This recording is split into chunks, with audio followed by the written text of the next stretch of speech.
I wanted to just, make the formal announcement that today is the publication date for Living Kindness, the new version with the new subtitle, Metta Practices for the Whole of Our Lives. So there you go. Thank you very much. My wife was reminding me yesterday, hey, tomorrow's your publication date. What are you going to do? You should post about it. I'm like, do I have to? I'm very bad about promoting, but so I'm trying to do my job here. December 27th, 2022. I don't know if you guys make odd connections with certain dates in your life. I mean, there's like, people's birthdays or things that you remember, like my parents' anniversary is January 12th, happens to also be one of my brother's birthdays. So December 27th is the day that my brother got married to his first wife. They've been divorced for 50 years, but I still remember it because I was 12. It was a big day in my life. And I was the altar boy at the wedding. It's the last time I put on my cassock and got to do that before my downfall. So anyway, December 27th, just weird, had numbers stick in your head. My father died on October 27th, so I got the 27th going in my head. Oh, you got an email from Shambhala about my book. Yeah, that's great. Yeah, just be harassed. Oh, good. Spammed. So we're going to do what we usually do. We're going to meditate for a little while, 20 minutes, and then I'm going to continue reading a bit.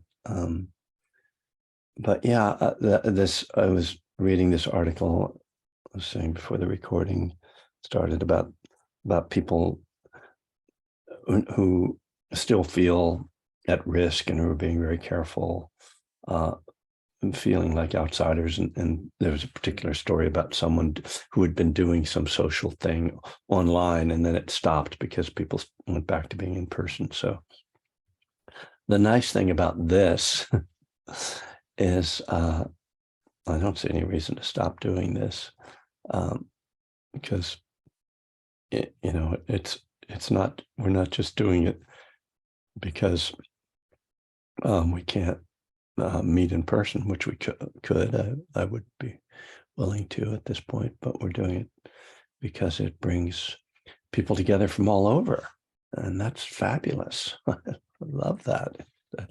It's funny how it's obviously not one of the silver linings of these past couple of years is that we get to have some geographically diverse gatherings. And I also like the fact that I don't have to get in my car or a plane or anything, and I can get to have a little Dharma in the morning. I actually I'll make a confession this morning. Yesterday we had a brunch, and I picked up what I thought was orange juice, and it turned out to be a mimosa, which I don't think I've ever had before. So I have to go back. I've got one day of sobriety today. I took a sip. I was like, is there sparkling water in that? That tastes really funny. And then later on, it's funny when when you don't drink alcohol anymore, like the flavor's like, what's really weird? What's that? Oh, that's kind of gross. Oh. And then I had to restrain myself from anything, As I sort of walked around like, okay, now what just happened? Okay, what does this mean? Does it mean anything? No, I haven't lost because it was an unintentional. It's okay. I'm forgiven. And I'm not going to yell at my daughter. She's not an alcoholic, and it's not her fault. It was in a wine glass. I might have thought twice, All right, people, just not used to alcohol in my house.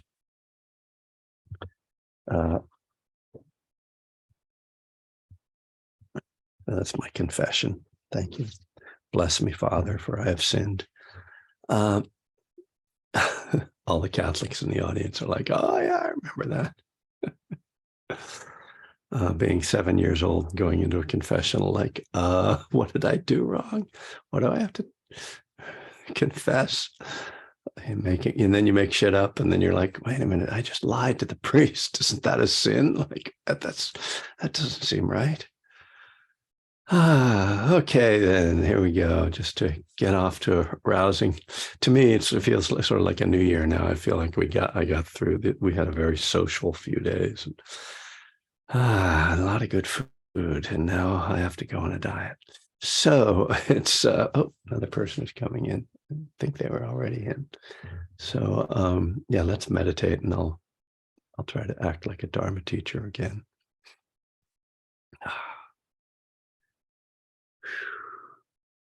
So just settling in into your body. You can close your eyes or just lower your gaze.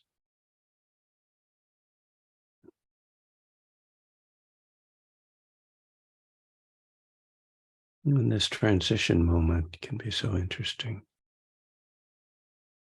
And we set that intention to meditate and stop engaging in the world. And you feel your body, you feel your mood, or you notice where your mind has been.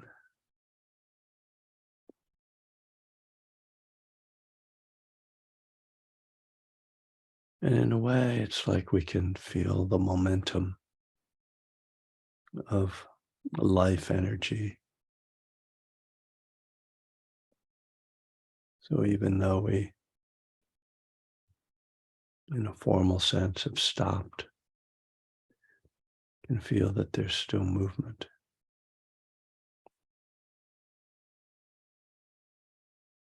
And so a lot of the beginning periods of a meditation session are just about being okay with that momentum, not being bothered.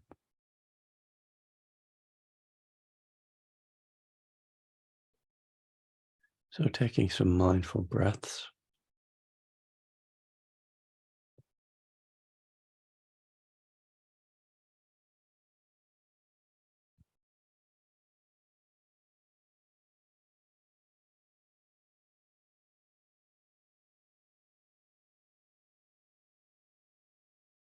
The Buddha explicitly says that we use mindful breathing to interrupt the flow of thoughts. Quite interesting that it's right there in the suttas.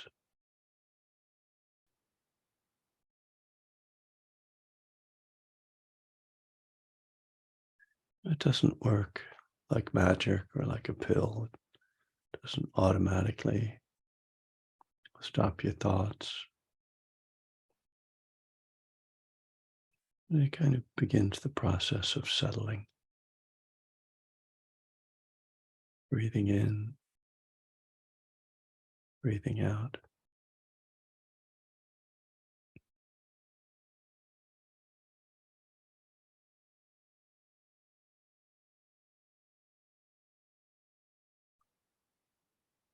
And letting the body settle.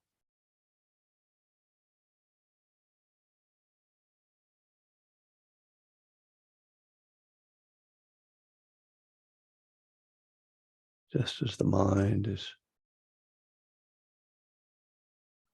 moving, and we observe that, become aware of that. The body too can be keyed up just by bringing some attention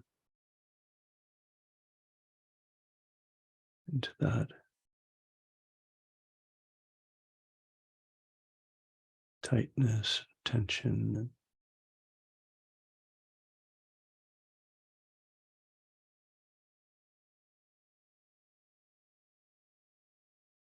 Just by bringing attention, we can fairly easily and naturally start to release.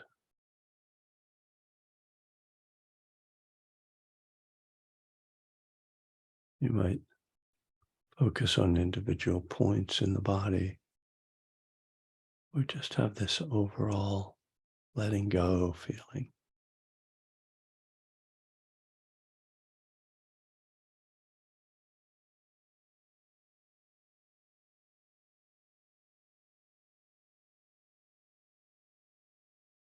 We become aware of the body.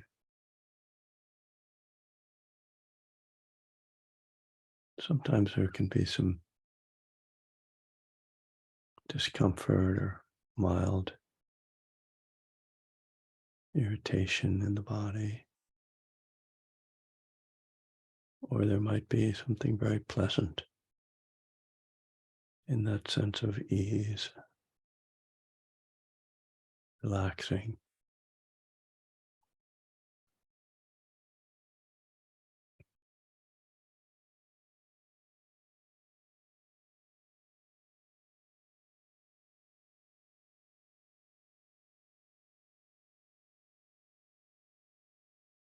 And there's a settling of the body and settling of the mind. And there's the subtle realm of emotions, mood, feeling.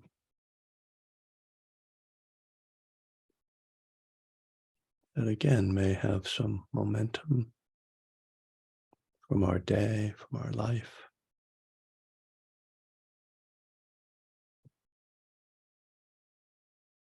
And by sitting down to meditate, we become aware of that energy, those feelings. We breathe with that. And there's an intention to calm and let go,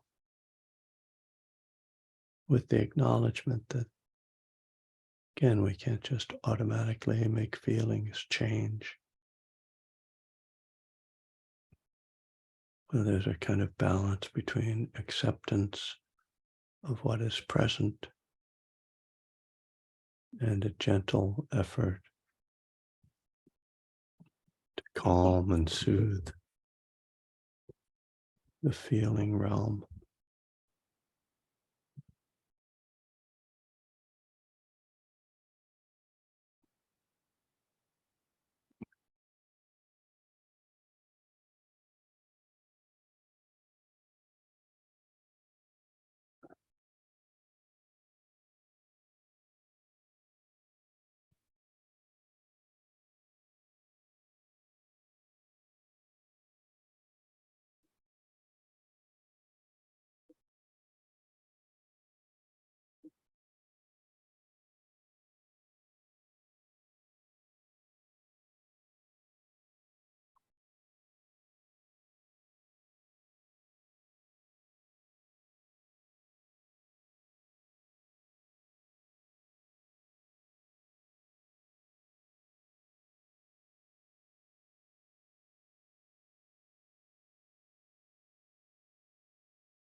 What appears in your mind after the initial stages of settling in meditation?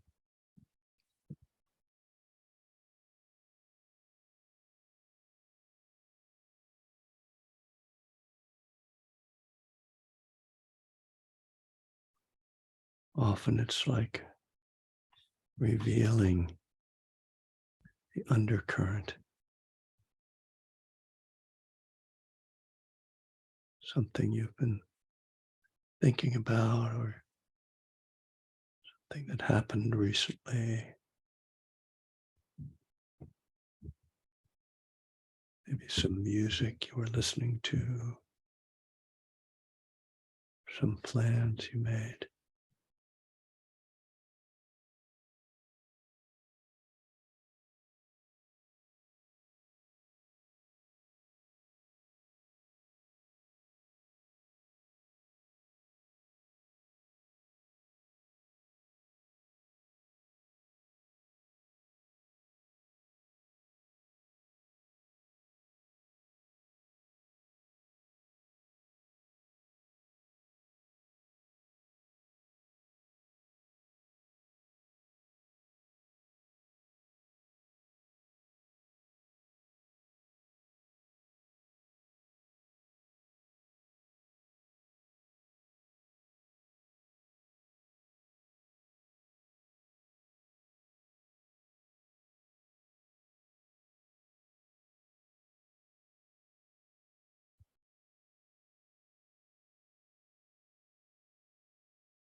This then takes us to another stage of a meditation, when the more persistent and sticky thoughts start to bubble up and dominate.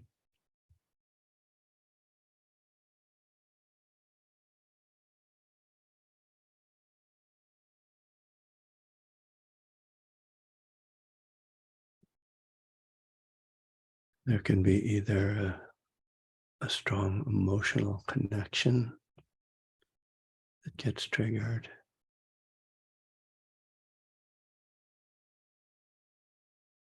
or perhaps a real world concern that needs to be addressed.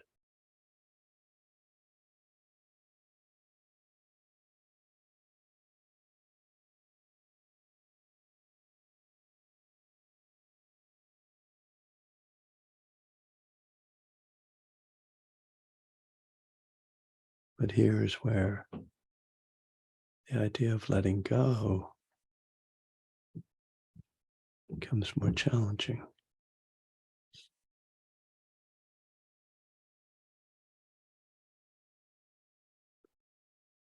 You might feel that it's almost irresponsible not to think about this problem that needs to be addressed or solved.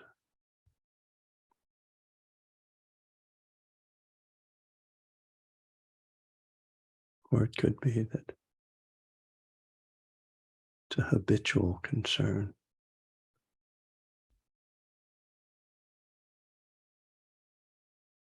You go back to over and over.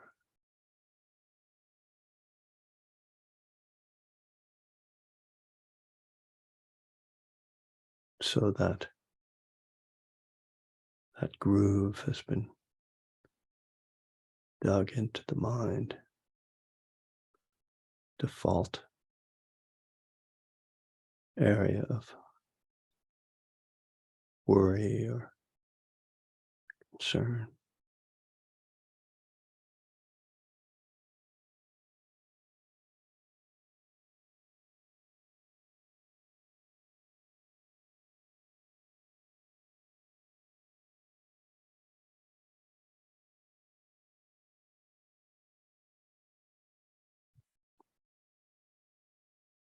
How to work with these persistent mental habits.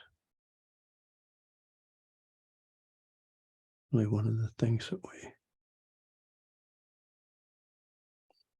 try to get comfortable with in our meditation practice. Learn to hold them without judgment. Learn to see and feel their emotional connections and triggers.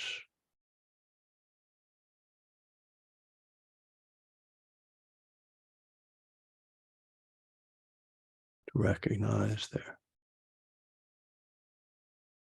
impermanent nature,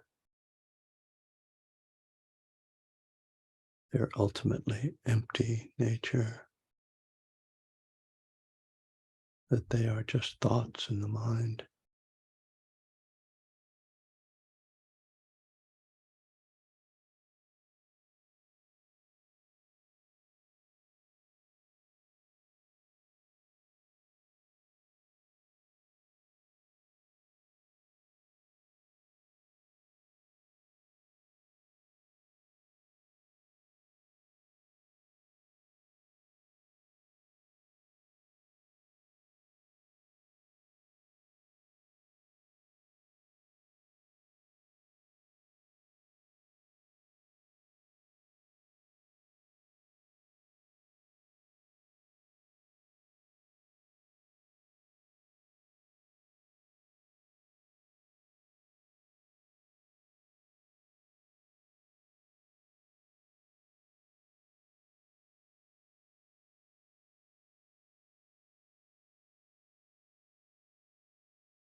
All right.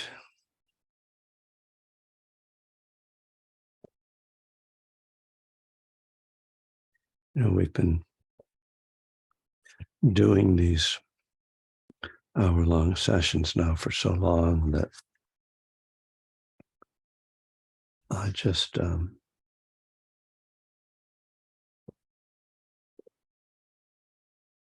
like to change up the meditation instructions a little bit, or sort of play around or experiment or drop in things that I might not ordinarily do. So yeah, for what it's worth.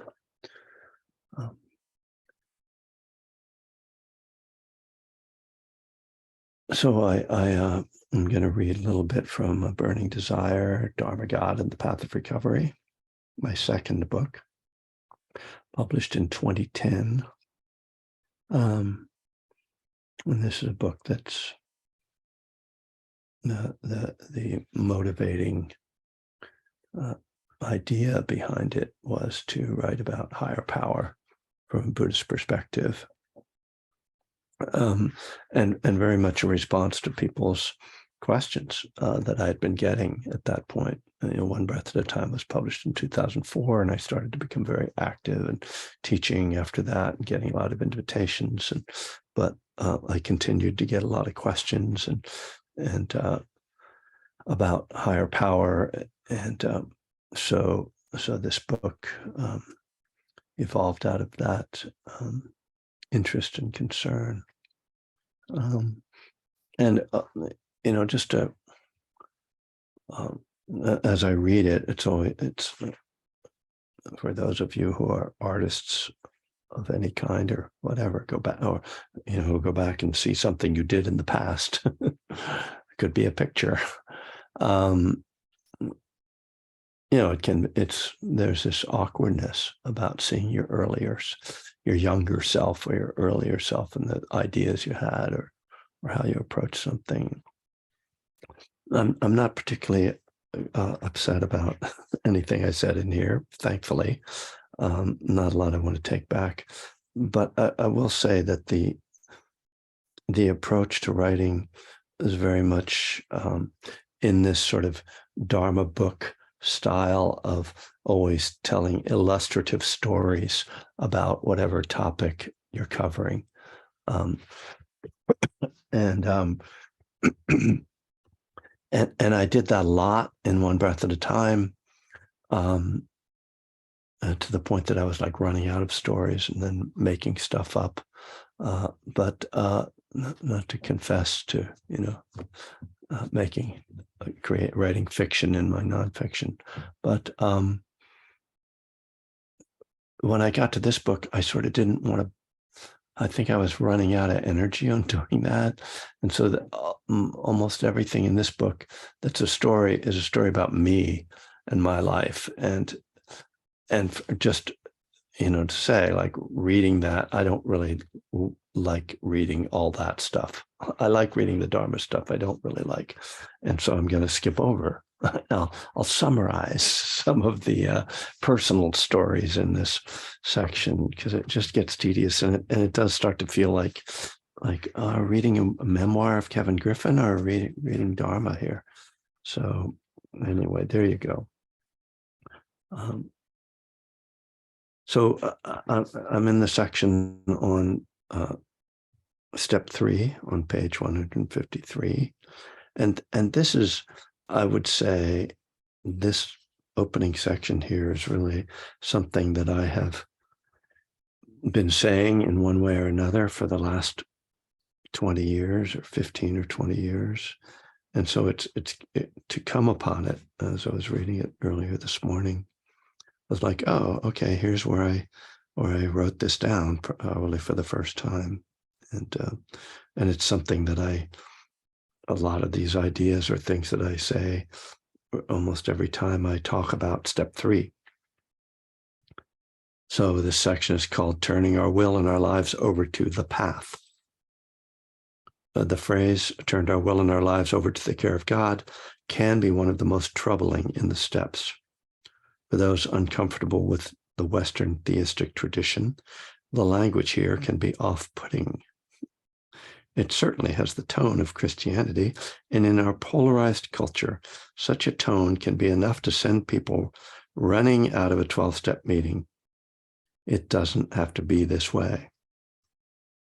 If we break down the phrase, turn our will and our lives over, we see that, first of all, it's talking about two separate things, will and life, motivation and action. In Buddhist terms, our will is our intention. And as I talked about before, right intention is one of the factors of the Noble Eightfold Path, the Buddhist prescription for freedom. Right intention comes out of right view, seeing clearly what causes suffering and what ends suffering. When we see these things clearly, we more naturally set our intention to do what it takes to end suffering. So when we turn our will over to the Dharma, we are making a commitment to try to follow this path, even if it requires us to do things that go against our preferences or impulses. Turning our lives over is about the actions we take based on our intentions. The most obvious factor of the Eightfold Path that this reflects is right action, the 5 precepts of non-harming. When we turn our lives over, we are saying that we are going to live differently, to follow the set of moral guidelines that our spiritual beliefs set forth instead of acting on addictive craving. And then I go into the Kevin Griffin story. And what I'm trying to show in that story, which is really about my teenage and early 20s years, is how I was not turning my will and my life over to the care of God or to the Dharma, that I was being guided by self-will. And I was thinking this morning about, well, I'll tell you what I was thinking about. I was making oat bran, and I was thinking about the way I make oat bran, as opposed to my wife last week, 2 weeks ago, asked me to make her some oat bran because she was not feeling well. But it was necessary that it be made in a certain way, which took more work and required more cleanup. And I did that because she was not feeling well, but it evoked from me this kind of question about effort, that I would rather save the time and effort than have perfect oat bran. And this is not probably a vital, issue, but generally it points to something in terms of how we look at an effort. And I'm someone who tries to limit my effort, and I'm willing to take less than what I would ideally have if I don't have to make as much effort. And so I can say on the one hand that that's spiritual in the sense that I'm letting go of the preference to have the perfect oat bran. But on the other hand, it's also, lazy, we could say. So in looking at this story about myself, a lot of it's about avoiding making an effort, and that's only one example of alcoholic behavior. Let's say I think so I see it as there's sort of these two ways that we get caught in not saying not accepting God's will, and one way is that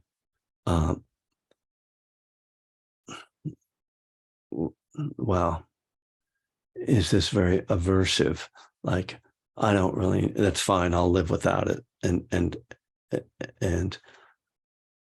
but really don't do anything, like I was very passive in my life. But the other side is that we can be like really aggressive and trying to get everything we want.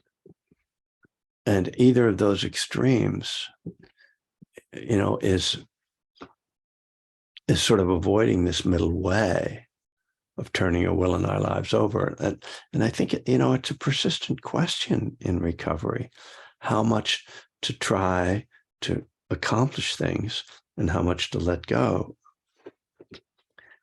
And it's a very personal one because each of us has these tendencies, right? As I'm sort of describing, and this is, my wife and I are very different in this sort of personality way. Like she's somebody who will do everything to just get exactly the thing that she wants, whereas I'm more willing to like, I'm okay with just this much, and okay, that's fine, whatever works for you. But what the step is trying to get at and what Dharma is trying to get at is, how are you creating suffering for yourself? Are you creating suffering by avoiding doing something? Like in this story about my younger life was like, I want to be a rock star, but I'm not willing to do the work to become a rock star, right? And so, there's this inherent conflict, like I'm just letting go, but I'm not, I'm not really, I'm just avoiding. So either of these extremes leads to suffering. And so our individual challenge is to see, how am I creating suffering for myself, either by avoiding making any effort. I mean, these are some examples of many other ways we can create suffering, or by, fighting against the world, which doesn't really, want me to have this thing. Like I could have gone out and maybe I did, worked my butt off to become a rock star and like did everything and then still didn't, I could have easily still failed. It's like, when you take on and decide to do things that only a few people are going to succeed at, like there are lots of tremendous athletes who work really hard and fail at their goal. So the question is, it is about effort, but it's not about how much effort. It's about the quality of the effort, and then the inner response to the results of the effort. Because if I'm going to talk about higher power, to me, ultimately, what higher power really means in Buddhism is the power of karma. And the results of karma, that I'm powerless over the results of karmic actions. So that's a little cryptic if you don't fully understand this idea of how karma works. So karma, the law of karma is that actions have results. And I'll say, like, the belief in Buddhism is that there is an alignment, a kind of moral alignment between the intentions and the actions, and then the results of those intentions and actions. So if you're acting out of kindness or generosity, that there's beneficial results. If you're acting out of selfishness and cruelty, that there's unbeneficial results. But saying beneficial results or unbeneficial results is not pinning down the exact thing that happens, right? So we're not powerless over creating positive karma, but we're powerless over creating the exact results of that. So you work your butt off as to be a professional athlete and you don't succeed, but there's some other benefit that comes from it if it's done out of, a wise intention. Like you're in really good physical condition and you get hired as a coach, or like a friend of my daughter's went to Columbia as on a baseball scholarship. He was a pitcher. And he just got hired by the A's to be a scout. Well, that's not what he was training to be. He was training to be a pitcher, but he learned all this other stuff that then resulted in having these skills that became applicable in another way. And he's very happy. He's thrilled. He's delighted, it's sort of yeah. So, this is to me where what this step is pointing to, and the persistent challenge of it is what effort to make and what energy to bring into that effort, and I think I know for myself, again, I say I didn't want to read about myself, so I'm talking about myself, but it's sort of what I've got, to work from and try to make broad, assumptions or broad ideas from that.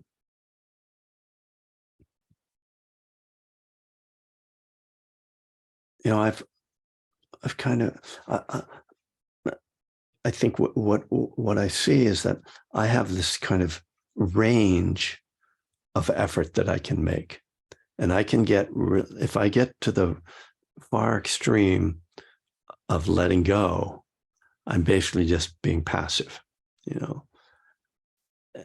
and so I have to kind of push myself towards the side of doing, but I'm never going to get to the, making the perfect oat bran because it's just not worth it to me, And so I recognize like those are there's some limits, but nonetheless,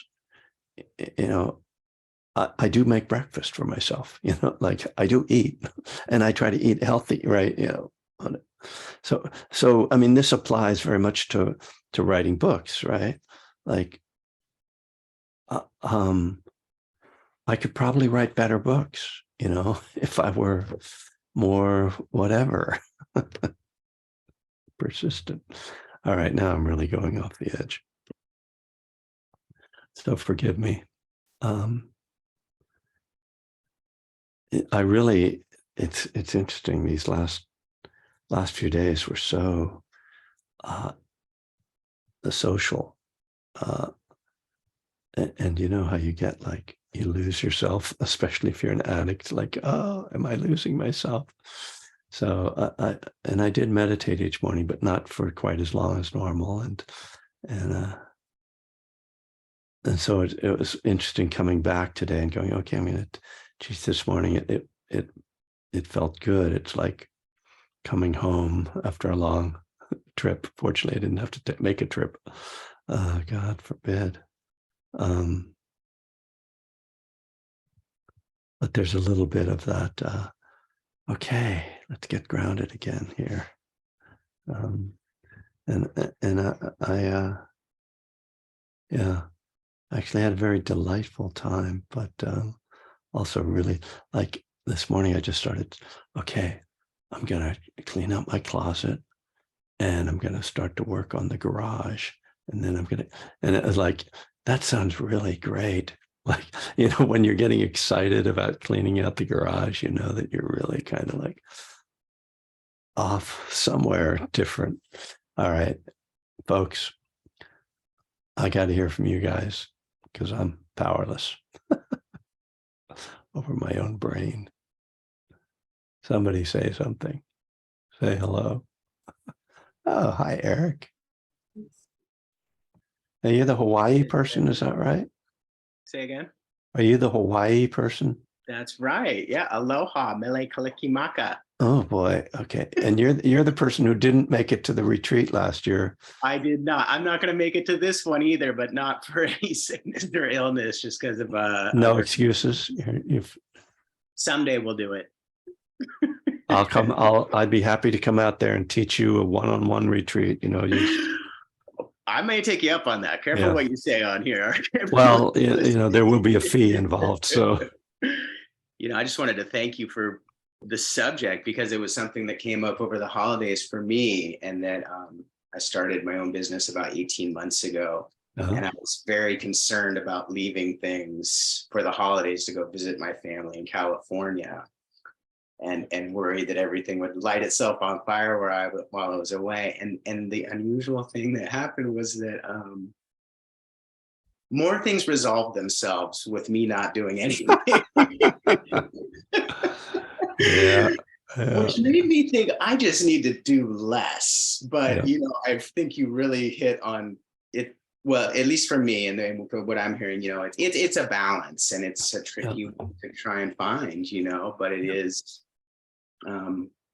If I'm overly anxious and concerned about whatever's going on, I'm no good to anyone. But yes, if I just lay back and don't do absolutely nothing, well, things are not going to go all that well either. So progress, not perfection, right? So I just wanted to share that experience. Thanks for the talk today. And thanks so much for keeping this up. It's really been a great help for me over the past couple of months. Good. Thank you. Yes, I appreciate that you expressed well what I was talking about. And, another example of that, in whether it's writing, where I get stuck at a certain point and I just have to step away from it. And it could be a few days, it could even be a couple of weeks, and then something clicks. Another more mundane example, when I'm doing a crossword puzzle and I get stuck, sometimes I put it down and the next day I pick it up and I go, oh, and I just immediately know it. And that I think is really intriguing about how the brain works. And again, exactly, it has to do with our belief that we are controlling it, and understanding that there's stuff going on, that our mind is doing stuff that we don't know it's doing. It's solving problems under, beneath our consciousness. That's what, dreams are showing that there's stuff going on. So interesting. So that's why letting go in a creative process and in a business solving problems, sometimes it just, letting go doesn't mean giving up. A lot of times it means giving space. The answers will come if our own house is in order, So there you go. Keep your house in order, both literally and figuratively. Cleaning the garage, for instance. Debbie, hi. Hi there. Oh, thank you so much for this this morning. This is my addictive psychology. It's my addictive brain. I kind of lean towards, less is more in that sense of, tipping to the side of apathy more. And so I have to also I have to really apply my practice to noticing what's really going on. And also over the weekend, this holiday season, I think it brings all of these things out so much. Yeah. And I also dealt with some of this in that I was invited to a dear aunt of mine and all that family. There are about 30 of us all together. It's about a 2-hour drive for me to go be with all of them, but I haven't been there for a long time. And it's like, yes, I want to go. And then the time coming and it was like, oh my drive. Oh, I haven't seen everyone so long. Oh, this is going to be awkward. Oh, my whole story, my alcoholic addictive story. Let me just isolate. Let me say, let's don't, but say we did. Right. I used to have this thing in high school, but I went, and I went prepared for staying the whole weekend or not or whatever. And because I couldn't make a decision, I just said I'm just going to follow the heart in the moment of what rises, and I'm going to quit trying to find my final answer. But I want to be, with some family. So I did that, and it was wonderful. And then yesterday, yesterday morning, I woke up, I was really tired. It's like I usually work out on Monday mornings, and I've been doing it on Zoom recently. And it's like, it's, still the holiday weekend. I just don't want to do this. I'm so tired. I ate too much last night. All these things are going in my head, and I was just so struggling with it. And finally, I just said, Deb, just open up your computer. Click on the Zoom link, just show up, just show up. And so I did, but there wasn't class. There wasn't class. What? So I know I missed that email or something, got lost in the dredges. But I sat there and I went, oh my God, Deb, this is growth. I showed up. What's really the thing that happened here underneath this? I could be angry and upset. Oh, they're not even having class, and but I went, the practice is working. Here's a little thing that gives me hope that it's okay. Just stay with the crowd, stay with the group, stay with the practice, and these little things will happen. And it was just so beautiful. So thank you. I'm going to read this section over again today and just immerse myself in it. Great. Thanks, Deb. You. That's great. Showing up, man. I mean, that's like my persistent theme. And especially because I tend to, like, when something's off in the future, it's like, oh yeah, that'll be really great. And then when the time comes, it's like, oh, I don't really feel like it right now. And then I'm like, oh, I said I was going to go. Okay. And then, usually turns out to be okay. Yeah. Thanks. John, hi. Sorry there. Trying to get to my unmute button here. Thanks, Kevin, for doing these sessions, and I hope they continue. I don't doubt that they won't. Realize that's a double negative, but I hope they do keep going. I did notice the difference in your, in the guided part of the meditation, and so I was hearing you, and I felt like I was in a good state. I wasn't experiencing any pain anywhere. I wasn't experiencing some of the bodily things, but I was conscious of the imagery, that my brain was kind of producing here and there, in between the times when I would go back to thinking about breathing. And it seems to always be, not always, but pretty much for the most part, fantastical. It's very, it's dreamlike. And so then I was thinking, well, he's asking me is there something about those things that you're thinking about that have some meaning? And for the life of me, I couldn't land on a single one that said, oh, well, this is about that, or this is about that. So I'm curious to hear, for the length of time you've been doing meditation and stuff, I'm like this far along on a scale that's, out there forever. So I'm curious what you were thinking and what I know you can't tell me what any of that imagery stood for, but sure I can. All right, well then I'm excited to hear about it. Fire away. Well, actually, no, usually when we have, as you said, fantastical imagery in the mind, it's usually an indication that we're drifting into a bit of a sort of a sleepy state, or not fully awake. So it's very tricky. This is balancing energy in meditation, because we need to get calm in order to get concentrated, and in order to let go of all this stuff we're trying to let go of. But if we get too calm, then we drift into this sort of I was going to say like Bardo state kind of,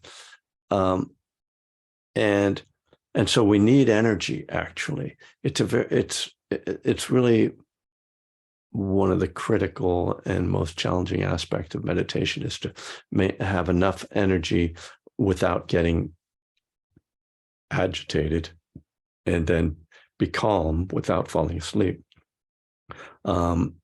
And so that's typically, the Tibetans call it sinking mind, which I like that term. The mind is sinking.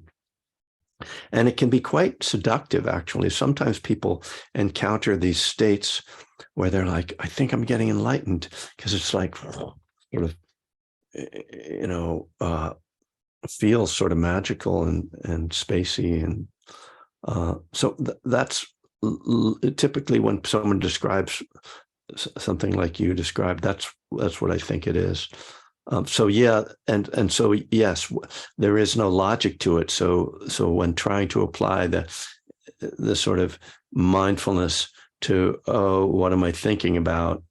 There's nothing there to extract from that. It's not like, oh, I'm thinking about my mother or my dog or something, or or my vacation. It's like, no, I'm just like in this kind of immersed in this kind of I'm seeing, like, the Grateful Dead a light show, right? Yeah, that's usually the case with that. So at that point, if that starts to happen, open your eyes, because that tends to break you out of, because it's kind of somewhat of a hypnagogic state. Another one of my favorite words, hypnagogic.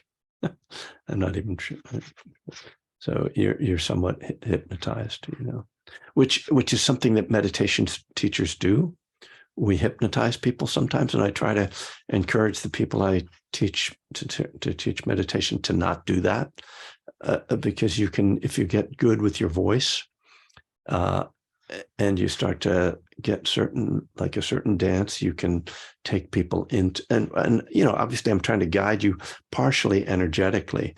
It's not just information that's being transmitted when I'm giving meditation instruction. I'm also trying to transmit an energy, kind of help you to get to a space, right? And people, you're aware of that. It's one of the reasons why people like a guided meditation. Oh, that voice is soothing, right?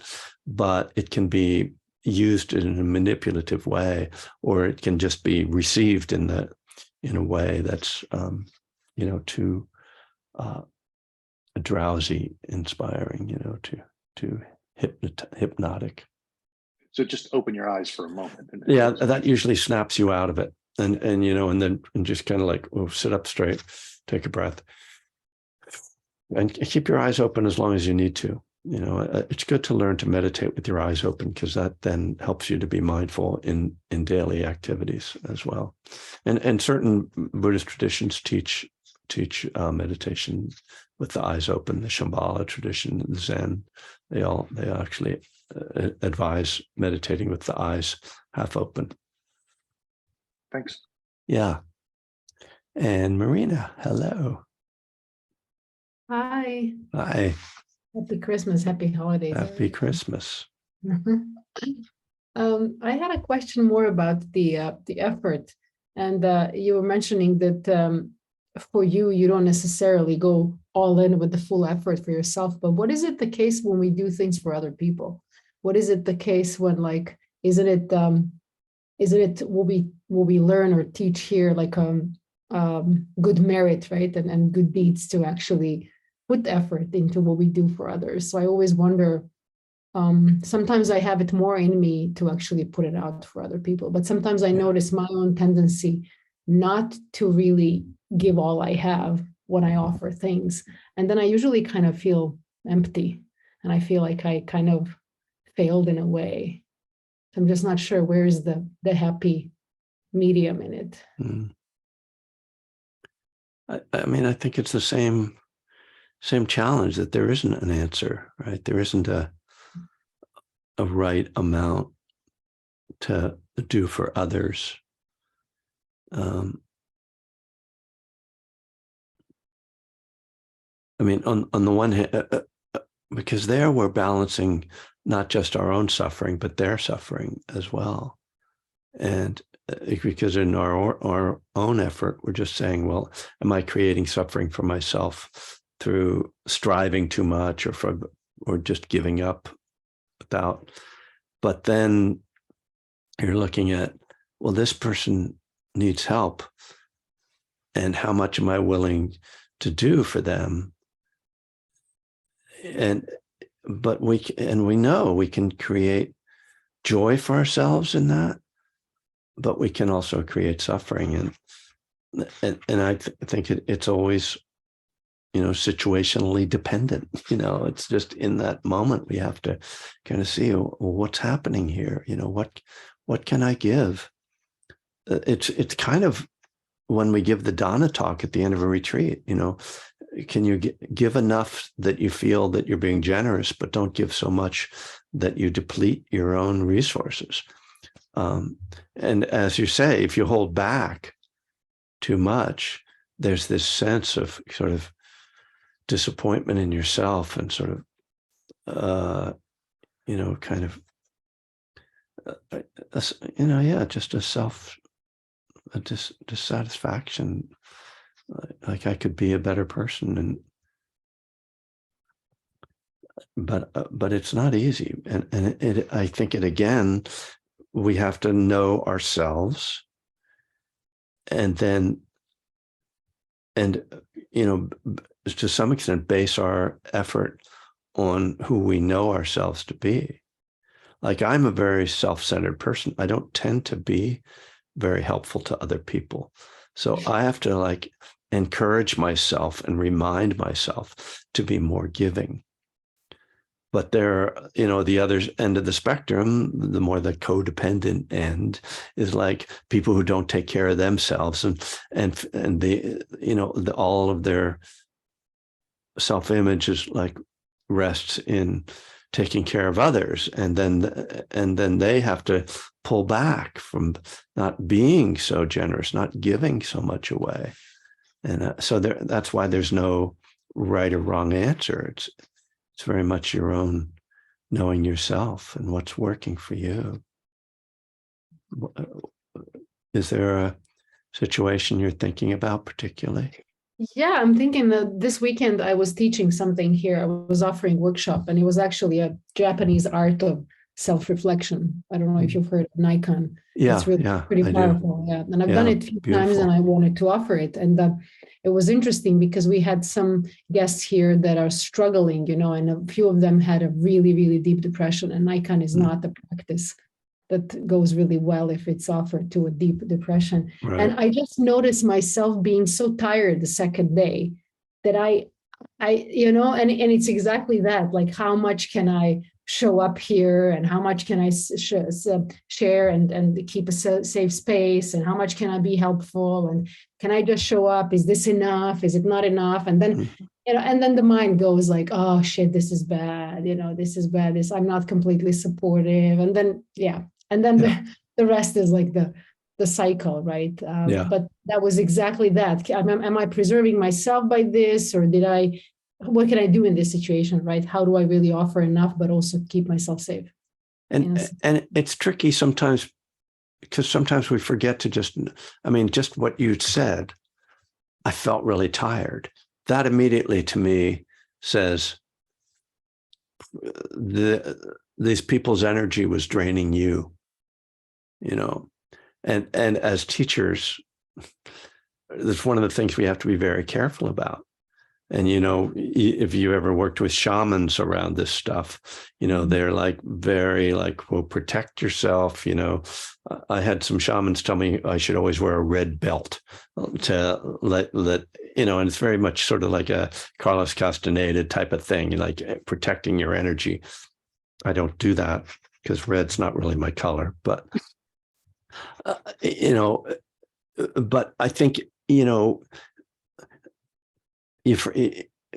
it's like, not to, I don't know, I'll put it this way, but that you forgot to just trust your own energy, just how you were feeling, rather than trying to solve it. It's like, what's going on energetically? Well, I'm getting really drained. Well, why would I be drained? Well, there's these really depressed people that I'm trying to help, and that's draining. Because they're drained. And so they naturally, depressed people suck energy out of other people. I know, as a depressive, I'm very skilled at it, and so that's one of those moments when you have to remind yourself oh, I can't fix their depression. And if I'm not going to be able to help them if my energy is getting sucked out of me from them. So I have to really step back a little bit, create a little space in it. And maybe it's almost, we take a in those kind of healing roles, we can step into a more like professional stance of like a little bit less I'm your friend and a little bit more I'm your doctor, you know, and I'm here for you, but this is just going one way. I'm not letting it come into me. I'm going to give, but I'm not buying what you're selling, you know. So yeah, you got to take care of yourself. Boundary. Yeah. Yeah. Boundaries. Exactly. Well, I appreciate the work you're doing there, Marina. Yeah. Thank you. Same here. Yeah. All right, Steve, let's wrap it up with you. Nice to see you. Good to see you guys. Yeah, I know we're running over, but I'm lucky I have extra time. My housekeeper's in cleaning the house and I can hide out in my studio now. God, everything you just talked about the last 10 minutes, it was like, that's like me in a nutshell. Step 3, I really appreciated and like Marina was talking about this idea of effort. I've always struggled with step 3, you know, turning my will over to anything. You know, was abhorrent to me. As I turn my will over to God, what the hell, who's God? What's a higher power? So I can honestly say that getting sober, there was nothing ever that helped get me sober 30 years ago that involved God or higher power or anything. But 6 years ago, when I got clean off of the prescription drugs, finally, after a 35 or 40-year battle with that, some things happened that I can't explain. So maybe that was higher power. Maybe that was God. And now that I've been doing this work with the Buddhist teachings and coming to your classes and studying and really deeply meditating now for a few years, I can say that I finally have started to see some answers for my food addiction, which has been with me all my life. And all of you are very well aware of that. And when I do the serenity prayer now, I start the serenity prayer by just using the word Dharma, because God doesn't settle with me. Higher power doesn't settle with me. But Dharma, grant me the serenity to accept the things I cannot change. That makes a lot of sense to me, because to me, Dharma being the truth. And what you had mentioned was, and the thing that I really have to work on and I'm really going to devote some time to, put more effort into learning the Eightfold Path. All those concepts in the Eightfold Path, I really believe is going to be my salvation. And it's coming around slowly. Like you talked about, this calmness. There's this, I've been eating like crazy, but I'm so calm over it. It's like I'm reaching this point where I think it's going to be over. My food addiction is going to be, you know, not cured or whatever, but there's a calmness coming around that through my meditation practice. And that to me is the Dharma. Yeah. So I really appreciate all that. And I love this conversation we're having about step 3, because I've struggled with it. Yeah. Beautiful. All right. Yeah, I was thinking when we started class about you, because there was a lot of food came my way over the last few days, and I don't identify as a food addict, but definitely it's easy to overeat when it's delicious and it's in front of you, and not feel good afterwards. So it's a tough one. Yeah, it's a tough one. Yeah. So I'm glad you're doing well. So yeah, so this certainly gives us all. I think I see Debbie had to go, but she left us with my intention today will be noticing wise effort. So I think that's a good one for us to take as our guiding principle for the coming out of this meeting today. I thank you all for showing up. We'll meet again on Friday, which will be New Year's Eve, after we're meeting on Christmas Eve. And also I'm going to be on the Buddhist Recovery Network Academy on Sunday morning, New Year's Day at 10 a.m. this time. So if you can make it there, that'd be great to see people. Is that information going to be on your website? The link? I just put it on my website last night. Okay. Indeed. Yeah, it's actually on the front page of my website. Let me make sure it's updated. Update. Okay. Yeah. So, and Buddhist Recovery Network, you can Google that and it's right on the front page of their website too. All right, you guys, New Year coming, and lots of practice and Dharma together, and enjoy these, times of hopefully, indoor time to maybe get in some extra periods of meditation, or else cleaning out your closet, whichever comes first. It's all meditation.